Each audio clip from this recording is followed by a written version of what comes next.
Hi guys, the Pakistani family reaction. तो कैसे हैं आप सब? मेरा नाम वजाद मेरा नाम है। तो यार भारत का ये खतरनाक हथियार देखकर पाकिस्तान ने दी भारत को धमकी। अच्छा, कौन सा हथियार? मुझे भी अब नहीं पता। देखते हैं यार, वीडियो बात करते हैं कौन सा हथियार ने क्या बौखला कर धमकी दी है।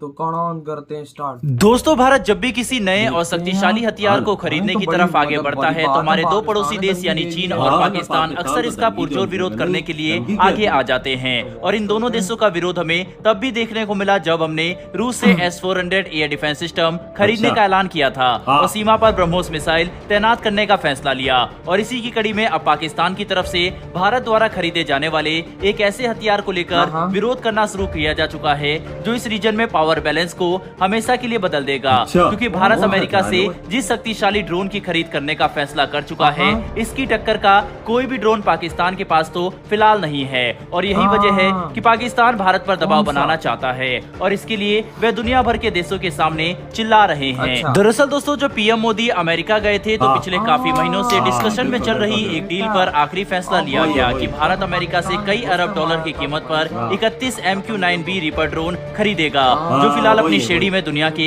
सबसे एडवांस और खतरनाक ड्रोन माने जाते हैं, जिनके इस्तेमाल से हम न कि सिर्फ एक काफी लंबे समय तक सर्विलेंस कर सकेंगे बल्कि इनमें लगी मिसाइलों से दुश्मन को कुछ ही मिनटों में तबाह भी कर देंगे। ऐसे में पाकिस्तान और चीन दोनों ये बात अच्छे से समझते हैं कि अगर अमेरिका ने भारत को ये 31 ड्रोन दे दिए तो ड्रोन के क्षेत्र में भारत इन दोनों ही देशों को आसानी से दबा देगा और भारत की टक्कर में कोई भी देश खड़ा नहीं हो सकेगा। जिसकी वजह से अब पाकिस्तान की विदेश राज्य मंत्री हिना रब्बानी खार की तरफ से हमें कुछ बड़े बयान देखने को मिल रहे हैं जो ग्लोबल कम्युनिटी का ध्यान अपनी तरफ खींचने के लिए दिए गए हैं ताकि भारत और अमेरिका की इस डील को रोका जा सके। दरअसल हिना रब्बानी खार ने ये बयान दिया है कि भारत अमेरिका से इतने अत्याधुनिक और घातक हथियार सिर्फ इसलिए खरीद रहा है ताकि वह पाकिस्तान पर दबाव बनाते हुए पीओके पर एक्शन ले सके, क्योंकि भारत ये बात अच्छे से जानता है कि आज के समय में पाकिस्तान की आर्थिक स्थिति ठीक नहीं है, इसीलिए वो भारत का मुकाबला करने लायक हथियार नहीं खरीद सकते। और इसी स्थिति का फायदा उठाने के लिए भारत इन अत्याधुनिक हथियारों का इस्तेमाल करके पाकिस्तान में बमबारी और सर्विलेंस करेगा। हालांकि हिना रब्बानी खार ने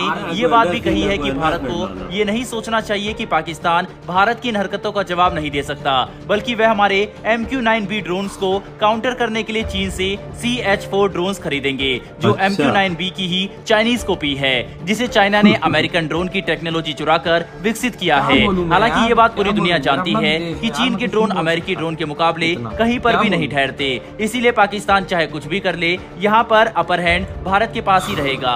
और यही बात पाकिस्तान से हजम नहीं हो रही, क्योंकि पाकिस्तान सरकार और सेना ये बात अच्छे से जान चुकी है कि आज भारत अपनी आर्थिक शक्ति की वजह से ऐसे अत्याधुनिक और घातक हथियार की खरीद करके एक मजबूत सैन्य बेड़ा तैयार कर सकता है, जिसका सामना करने की तो पाकिस्तान सोच भी नहीं सकता। ऐसे में पाकिस्तान के पास आखिरी रास्ता यही बचता है कि वो शांति और रीजन में अस्थिरता का बहाना बनाकर दुनिया भर में हल्ला मचाए और ग्लोबल कम्युनिटी का ध्यान अपनी तरफ खींचे, इस उम्मीद में कि यूनाइटेड नेशन और दुनिया के दूसरे देश भारत पर दबाव बनाए कि हम पाकिस्तान के खिलाफ अपनी सैन्य क्षमता इतनी ज्यादा मजबूत क्यों कर रहे हैं। हालांकि ये सोचना भी काफी अजीब बात है, क्योंकि एक देश के तौर पर हर कोई स्वतंत्र है अपनी सीमाओं की सुरक्षा के लिए, अपनी सैन्य क्षमता को मजबूत करने के लिए। ऐसे में कोई भी देश भारत को इस बात पर लेक्चर नहीं दे सकता कि हम अमेरिका से या दुनिया से इस तरह के हथियार क्यों खरीद रहे हैं। पर क्योंकि ये पाकिस्तान के पास बचा आखिरी रास्ता है, इसीलिए वह इसे भी आजमाना चाहते हैं। बहरहाल बढ़ते हमारी दूसरी खबर की तरफ, और ये खबर भारत और फ्रांस द्वारा मिलकर विकसित की जाने वाली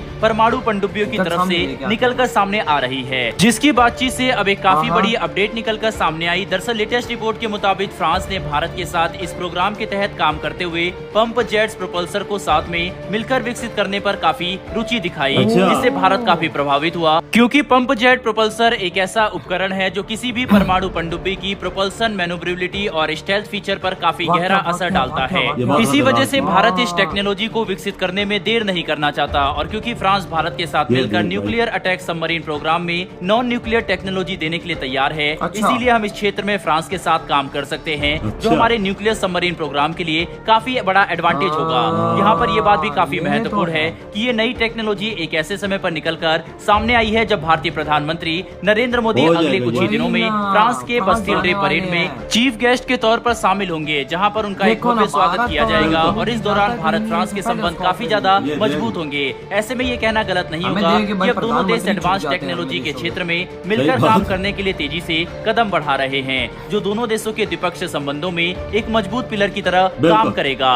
बहरहाल दोस्तों, इस वीडियो में इतना ही। इन दोनों ही इधर हुई ये वीडियो खत्म। बात करते हैं पाकिस्तान की। पहले तो हमारा देश है, सही हो गया, लेकिन भाई जरा अकल की जरूरत है। अगर वो प्रीडेटर भाई वट एवर जो भी वो ड्रोन ले रहा है, उसके पास ताकत है, उसके पास पैसा है, उसके पास सब कुछ है। क्या हमारे पास पैसा है? सही बात। क्या हम लोग इतना है कि हम लोग कुछ अभी फिलहाल उखाड़ सकें? क्या है हमारे पास? कुछ भी नहीं है। $2 बिलियन लेके हम लोग घूम रहे हैं और बकाया हम लोग भाई भीखे मांग रहे हैं और के देशों से। फिर भी कह रहे हैं कि हम लोगों ने चाइना से ले लेना है, चाइना उधार दे देगा। फिर भी कह रहे हैं कि भाई हमने चाइना से ये ड्रोन भाई भारत की टक्कर का ले लेंगे। और यार भारत ने हमें क्या करना है भाई साहब? भारत ने हम पे अटैक करके क्या करना है? वो तो दूर खड़ा खुश हो रहा है हमें देख देख कर के भाई ये लोग तो खुद ही बर्बाद हो रहे हैं, इनको क्या बर्बाद करने की जरूरत है? सही बात है। वो तो भाई उसने तो हमारा पीछे छोड़ दिया, उसने तो चाइना को देखा, उसने अमेरिका को देखा, उसने तो यूरोप को देखना शुरू कर दिया। हम लोग किस खेत की मूली है भाई साहब? सही बात है। हम लोगों ने एजुकेशन पे ध्यान नहीं देना। हमने वो जो अभी ये जो ड्रोन लेंगे, हमने उसकी फैक्ट्रियां नहीं लगानी है, हमने वो माल बना के इस दुनिया को एक्सपोर्ट नहीं करना, हमने अपने देश में डॉलर नहीं लाने। हमने क्या करना है? भारत को टक्कर देने के लिए भाई ड्रोन लेने हैं, वो भी चाइना से। कापी ये है हमारी रियलिटी यार। वो तो ड्रोन खरीद रहा है, हमारी रियलिटी। वो तो ड्रोन खरीद रहा है, पापा टेक्नोलॉजी भी ला रहा है यार। जो कर रहा है वो $600 बिलियन का मालिक है इस दुनिया के अंदर इस टाइम पर। बिल्कुल। हम $2 बिलियन का यूं गुत्थी पकड़ के घूम रहे हैं। जो और बैंकों के पास डॉलर है वो अलग है, ये इंडिया के खाल और रिजर्व है। बिल्कुल। और बैंकों में जो पड़ा हुआ है ना, कमर्शियल बैंकों में, वो अलग है। वो तो अलग है ही है ना, लेकिन जो साथ गोल्ड रखा हुआ है भारत ने वो अलग है। और हम क्या किस खेत की मूली हो यार? हम लोग उसको टक्कर दे रहे हैं। ये दरअसल लोगों को हमारी बताना चाहते हैं रबानी घर को जरा सी थोड़ा सा कल से काम लेना चाहिए। पहले तुम लोग एजुकेशन पे ध्यान दो, पहले तुम इस देश के अंदर ध्यान दो कि इस देश का एक एक जवान बंदा बिल्कुल इस देश से भागता जा रहा है, इस टाइम पर भागता जा रहा है। ये देश खत्म होता जा रहा है। हमने जब इस देश में कोई बंदा नहीं रहेगा, इसको चलाने वाले कोई नौजवान नहीं रहेंगे, यंग जनरेशन नहीं रहेगी, सारे भाग जाएंगे, तो हमने उन ड्रोनों का क्या करना है जब इस देश में कोई रहेगा नहीं? सबसे बड़ी सोचने की बात है, हमें यहाँ पर अपॉर्चुनिटीज क्रिएट करो। बड़ी गम फिक्री वाली बात है वजह। इस नौजवान तबका सब बाहर भाग गया, तकरीबन आधे से ज्यादा भाग गया। ये चीज नहीं सोचनी, बस भारत को टक्कर देनी है। भारत वहां से प्रेडेटर एमआई ले रहा है, उनको धमकी देनी है कि भाई साहब तुम ना लो। तुम लोगों ने पाकिस्तान को टारगेट करने के लिए ये चीज ली है, भाई साहब हम लोग भी चाइना से। भारत ने ये चीज नहीं सोची ना, वो आगे निकलता गया। बिल्कुल। अभी ये चीज नहीं सोची। भारत ने राफेल लिए थे, हम J-10 चाइना से लिए। मजे किसके लगे? मैं चाइना के लगे। पैसा बन गया उसके अंदर। यही पैसा हम लोग इधर फैक्ट्रियों पे लगाते हैं ना, यही फैक्ट्रियां बाहर चीजें एक्सपोर्ट करती है, हमारे पास पैसा आता तो उन पैसों से हम उस देश के अंदर कुछ करते तो तब मजा था ना यार। इन्वेस्टमेंट लाते तब मजा था। ये तो हमारे लिए बर्बादी है सिर्फ। हम क्या कर सकते हैं वजह?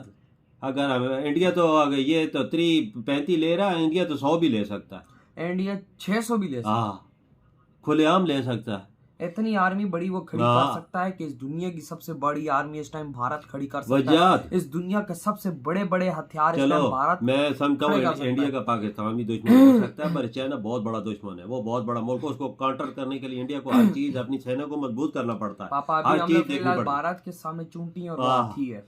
सबसे बड़ा निजाम है चाइना के साथ, और हम लोग उनसे अपने मजे ले रहे हैं।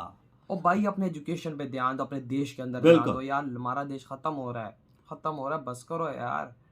क्या बंदा बोले यार, देखते हैं तो कुछ अजीब ही सा लग रहा है माहौल इधर। ये तो निजाम ही अलग है। अच्छा भारत ये क्यों ले रहा है? वाह वाह वाह। भारत तो और कई चीजें टेक्नोलॉजी अमेरिका से ले रहा है। भारत तो एजुकेशन भी दे रहा है, तो वो क्यों नहीं फॉलो करते? भारत इस दुनिया के अंदर मेक इन इंडिया की तरह एक्सपोर्ट कर रहा है, जिसकी तारीफ है जो वर्ल्ड लीडर कर रहे हैं, पुतिन कर रहा है, अमेरिका कर रहा है, ऑस्ट्रेलिया कर रहा है, फ्रांस कर रहा है। हथियार की बारी आती तो हम भी हथियार लेंगे, बस और कुछ नहीं है भाई। एजुकेशन नहीं हमने लेनी, हमने कुछ नहीं करना यार।